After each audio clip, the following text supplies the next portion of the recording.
Hello, welcome to episode 5 of Pappy's Dirty Kitchen. Yeah. People didn't like the new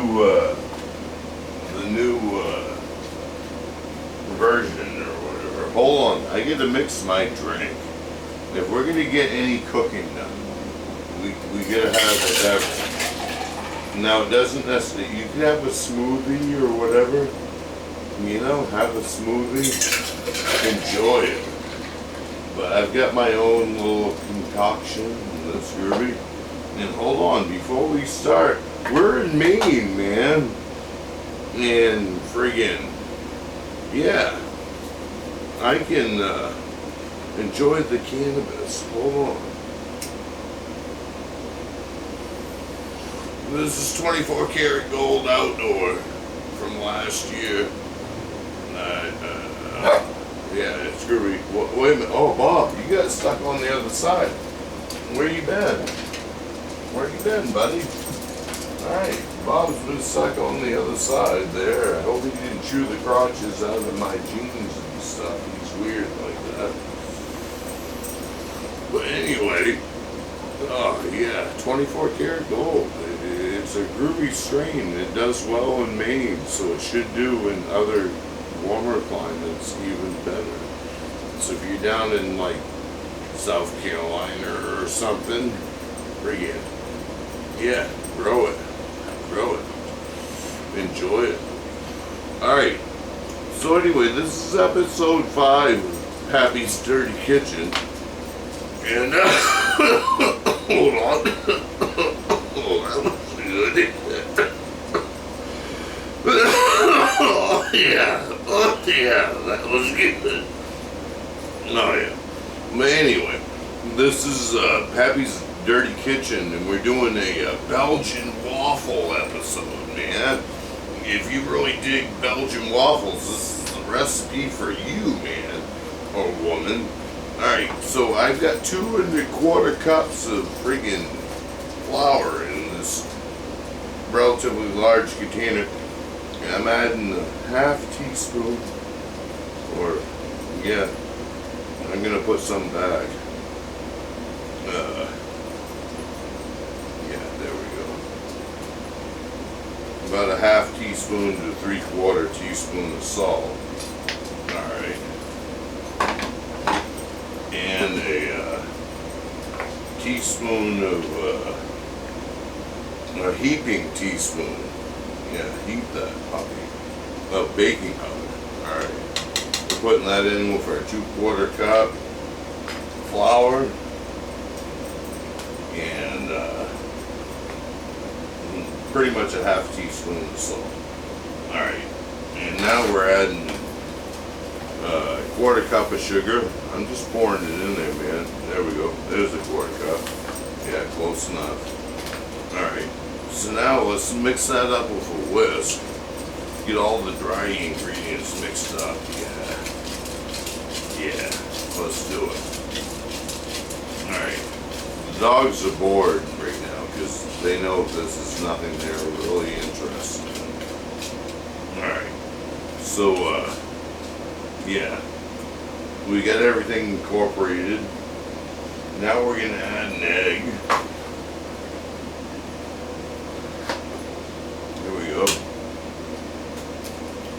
There's an egg, one-handed. Kiss it. Alright. There's an egg. Now we need to add some oil. And it's about tablespoon and a half. I just do a good squirt. There we go. Out of my squirty thingy. My condiment friggin' jug. Alright, so we got that. And now we need to add some Mexican vanilla.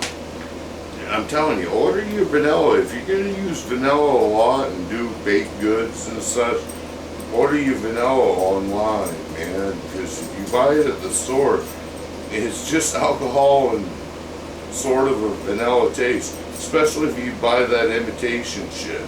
But this Mexican stuff, oh my gosh. It has such a bouquet. I wish we had smell-o-vision, like Emerald always said. Smell-o-vision, if you get, but you just, yeah, there we go. Just split that in there, about 2 tablespoons. About 2 tablespoons of good Mexican vanilla. Oh, that's good stuff. Oh, I can smell it already. Alright, so start mixing that in a little bit. And now we need to add milk or cream. I used half and half last time. Well, I'm going to use milk. Because all I have is heavy cream. That's expensive, and I don't need to get that decadent on this. But let's say a cup and a half. Well, let's mix it. Let's see what's going on with it. Oh, that's going to need more. That's definitely going to need more. See, this is all just, you know, if you know how to cook, man, it's an experiment, man, every time. Every time, unless you get a restaurant. There's about another quarter to a half cup. So we'll be up to 2 cups, pretty much, of water. I mean, not water, milk. Yeah. Incorporate that. Try to get out. Don't worry about lumps. Really, don't worry about lumps of flour or whatever. If you got a good batter going. I think it's going to need a little more. It seems stiff. See how it's coming together? I don't know if you can see it, but see how it's coming together. But it's got some clumps in there. And don't worry about it, because you don't want to work it too much. But yeah, I can tell already. I'm going to add in a little bit more milk. Because I'm going to use my groovy contraption. That's for pouring. And you should get one, because it's pretty groovy, man. It really works out awesome. And sometimes you need to, because as this concoction sits, if you don't let it sit and you just start pouring right now, it's thin right now, but it'll get thicker.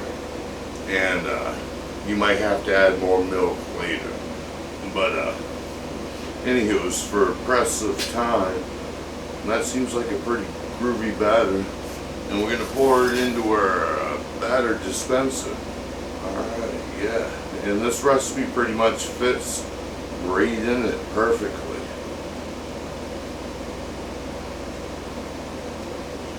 Oh, I didn't mix all the bottom. I didn't scrape the bottom, but whatever. Yeah, scrape the bottom. You really should. It's not that bad, but yeah.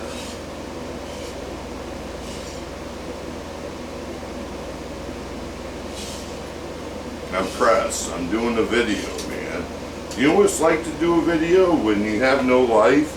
If you have a life and you do a video, then it's easy. But if you have no life and you do a video, then you're just like me. But anyway, so we got the dispenser, we got this griddle all hot. So we're gonna dispense some. I know you can't see it. We're gonna dispense some there.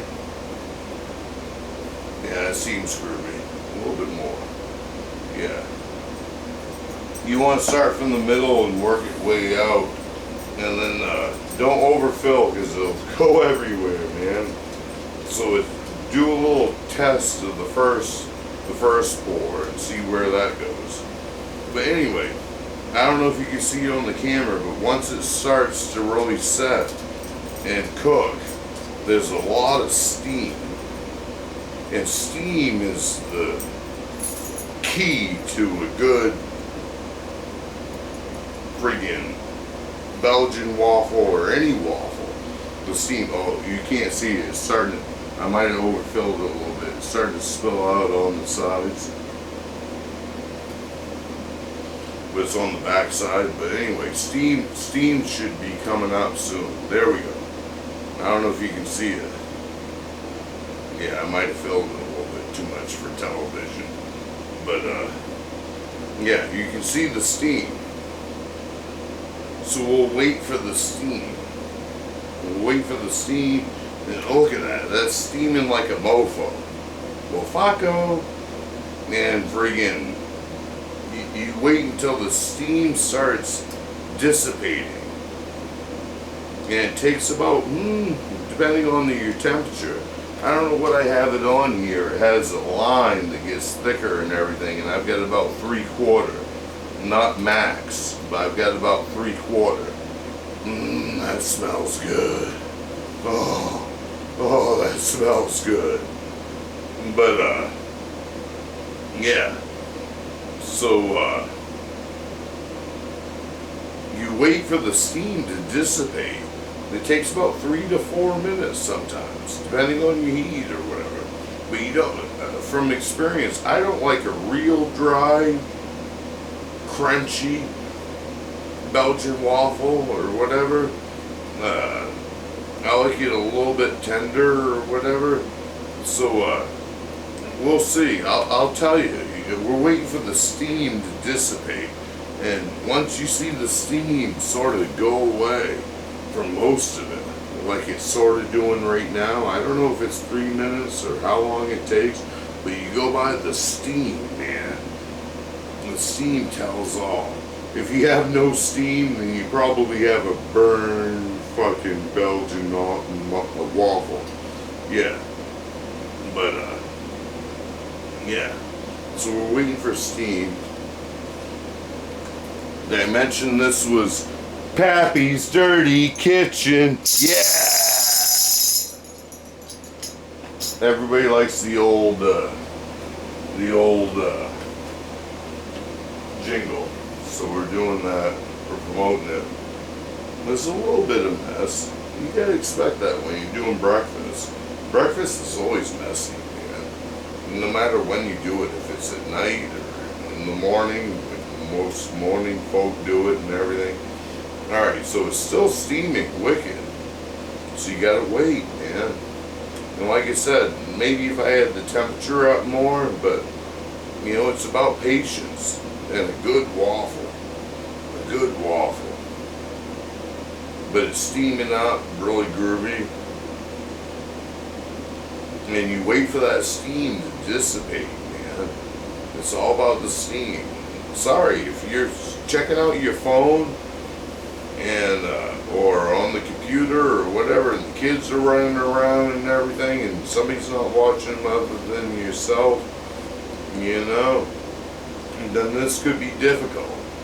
But if you're just like me, where I'm a pappy and retired, sort of, this works out groovy, you know. Let's see. It's still steaming like a mofo. But I'm going to check it. No, I'm not. I'm going to wait. I'm going to wait. And it's starting to dissipate. It's starting to dissipate. But you really don't want it. I mean, maybe you like them that crispy or whatever. I don't. But if you like them really crispy, just wait until the friggin' smoke is gone. The steam or whatever. But yeah, it's definitely starting to hollow out or whatever and go to one side. And I think this might be my preference. Let's see, it's stuck. Oh, there we go. Oh, that looks groovy. I don't know if you can see this. Let's pull this up. Use a fork, pull it up, and put it in the plate right next to it. I could have used a little bit more to fill it out, but I don't know if you can see that. That's a really groovy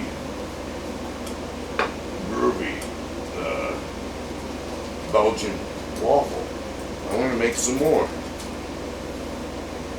I'm going to try to fill it up more this time. Whoa.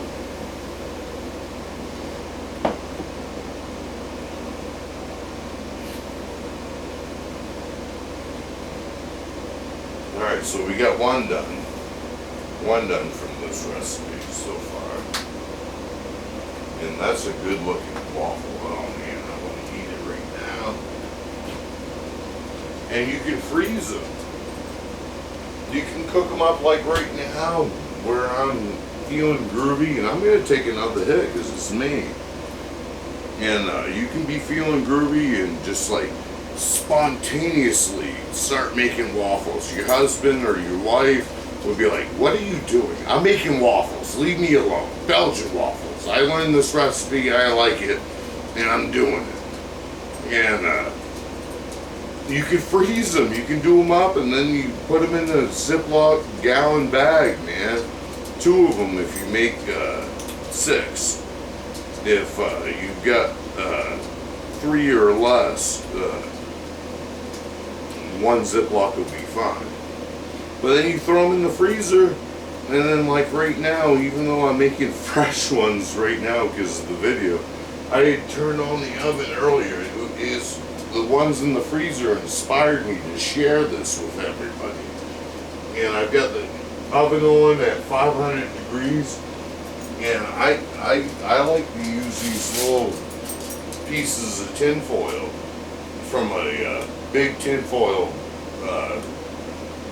Reynolds or whatever, tin foil, big roll, and split it in half after rolling it out a little bit.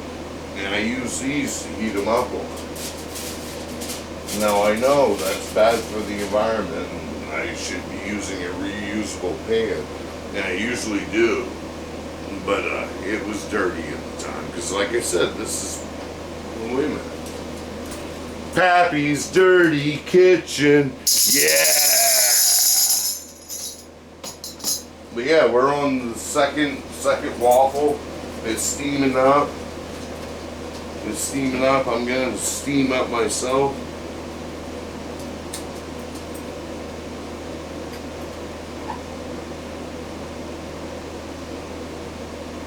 Oh man. Yeah. It smells great in here. It feels great in here.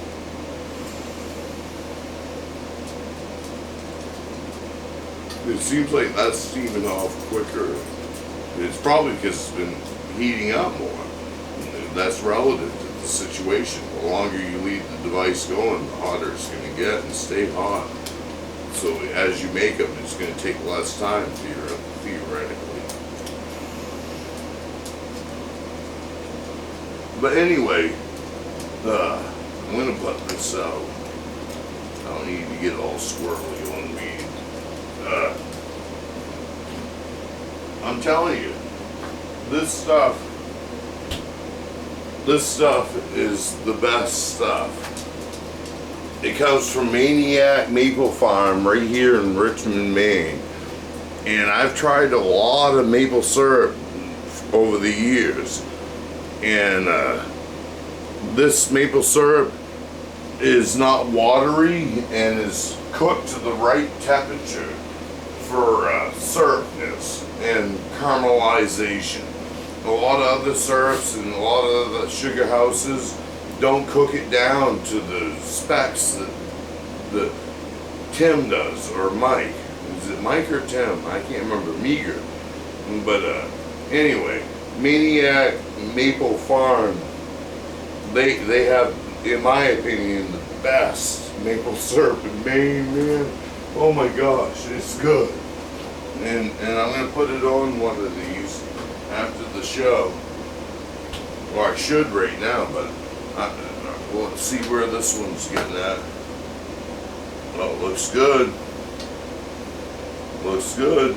Still didn't fill up though. I'm not really getting my but you know, if you complain about holes in your homemade friggin' Belgian waffle to your mom or whoever made them, you know, I'm gonna make one more.